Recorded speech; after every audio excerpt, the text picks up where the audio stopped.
Question: where did the Creator come from? Well, the simplest way is to say that we are living in a specific world of form that was started by one created being, which is what I generally call the Creator. And our world of form is just one among innumerable worlds of forms that exist. And this means that before our world of form, there was still something. There were other worlds of form. And our Creator started out as an individual being in one of these worlds of form, just like we started out in this world. And so the Creator started out with a very localized sense of self, and it gradually expanded its sense of self until it reached the same level of consciousness as the Creator who had created the sphere in which our Creator originated.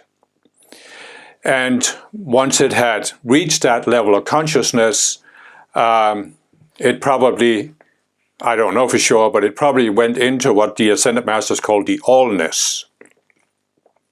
And then after some time, it decided to manifest its own world of form.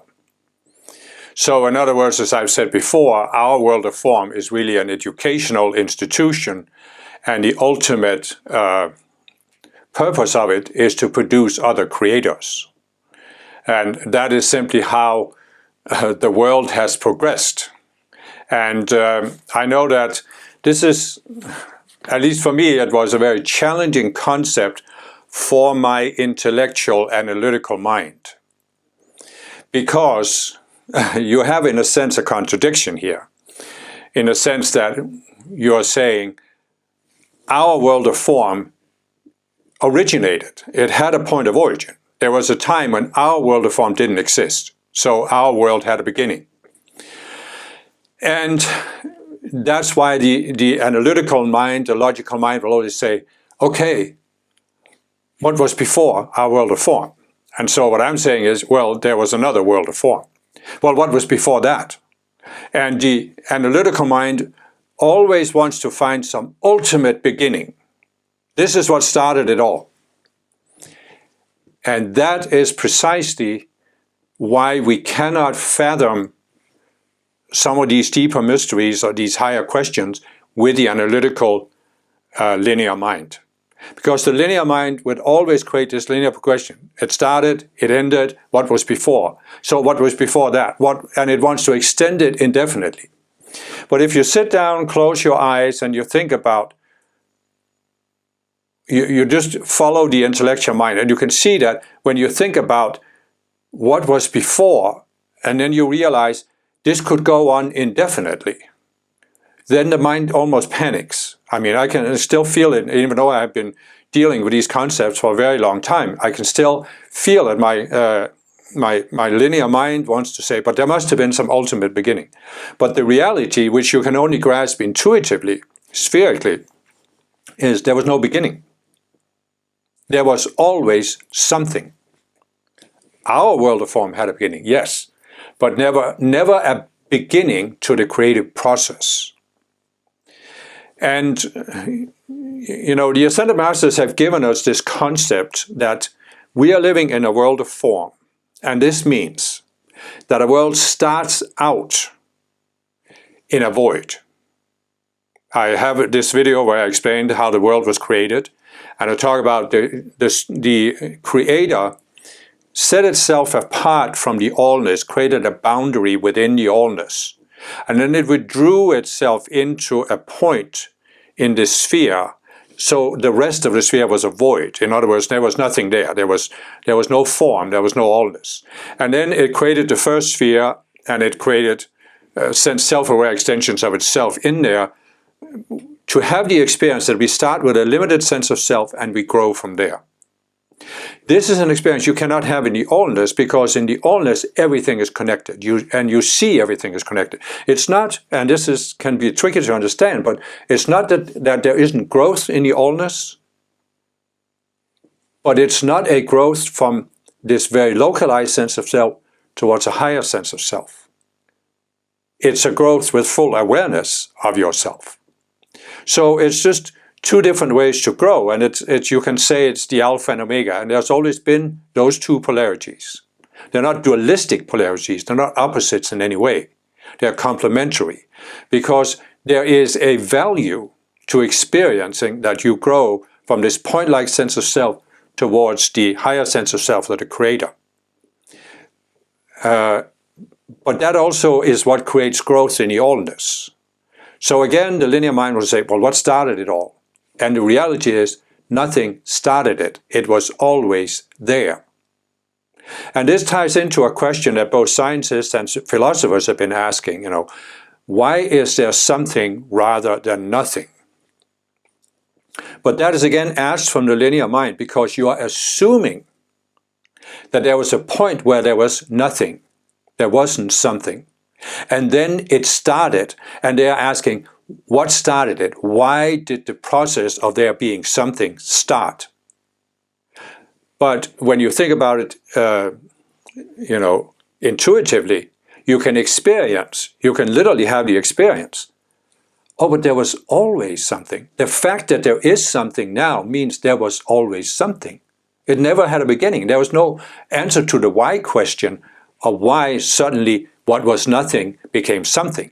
You can say there was the allness, which is beyond what we call form. And it manifested itself as a world of form. But that was always there. You still can't go back to a beginning. You can't even go back to say, this was the original world of form that came out of the allness. It becomes a meaningless question. So it's like, what I have experienced both in myself and in many people I've met, people come to me and they have these questions, and they don't realize that many of these questions are asked from the linear mind. And they're asked because the linear mind wants to take what it can observe and it wants to reverse it and say there must have been an ultimate beginning. And so this seems very logical to the linear mind. And for the first many years I was on the spiritual path, I was very much trying to understand everything with a linear mind. But there came a point where I had to recognize that there are simply some questions that the linear mind can't deal with. And it's only through intuition. And you can also look at it another way. You can say, the linear mind, when it defines a question, it defines it based on the way it thinks. So, in other words, it wants to say there is a progression from lower states to higher states. If you take that progression back, there must have been an ultimate low state where everything started. And as I said, that's right for our world of form. But it's not right for what was beyond. You can't extend it to some ultimate level. But this is the only way the linear mind can think, and therefore the way it formulates the question is meaningless. Once you step beyond the linear mind, and what have I talked about in all of my videos, is that we have the ability, we have what I call the conscious you, which is the core of our being. We can step outside of the linear mind, and we can experience something. Now, what we have in an intuitive experience is an experience, not an explanation, not an understanding, you see. The linear mind wants to understand everything from a distance, as an observer observing an object, a remote object that's different from itself. And the intuitive experience is not that. It's an experience of oneness with it.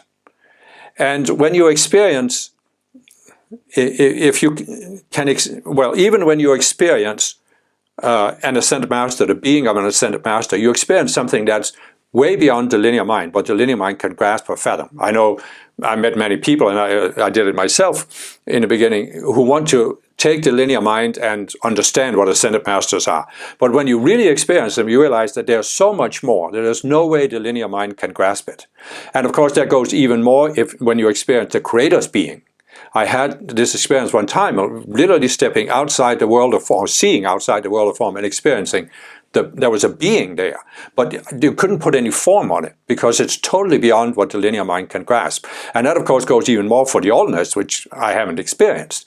So there comes a point on the spiritual path where you simply need to recognize you will not be able to understand everything with the linear mind. And trying to do so will slow down, even hinder your growth. So there comes a point where you simply have to make peace with this, that there's some questions that's fine to use the linear mind to try and understand this. But there are some of these deeper questions where you have to seek the direct experience. And what happens when you have the intuitive experience, it's not that the question that was posed by the linear mind was answered as the linear mind can grasp it. It's that you have an experience that there's much more to reality than what the linear mind could formulate as a question. So therefore the question becomes obsolete, irrelevant. I mean, you see that it's just irrelevant. And I look back at my path and I can see that many of the questions I had when I was younger, they were never really answered in a linear way, but they become irrelevant to me because I see there's so much more. And so I hope this can be helpful and you can use it to look at your own path and see, have you had these experiences? And you most likely have had these intuitive experiences, and then you can realize that they are very valuable for dealing with certain questions. There are other questions where the linear mind is perfectly fine, but there are certain questions you cannot answer them with a linear mind. That can only you can only deal with them through that intuitive experience. And once you have the experience, the questions of the linear mind, they just fade away. They just fade away because you see there's so much more. The linear mind was focused on this little detail, but once you see the bigger whole, you realize that the question is not even relevant anymore.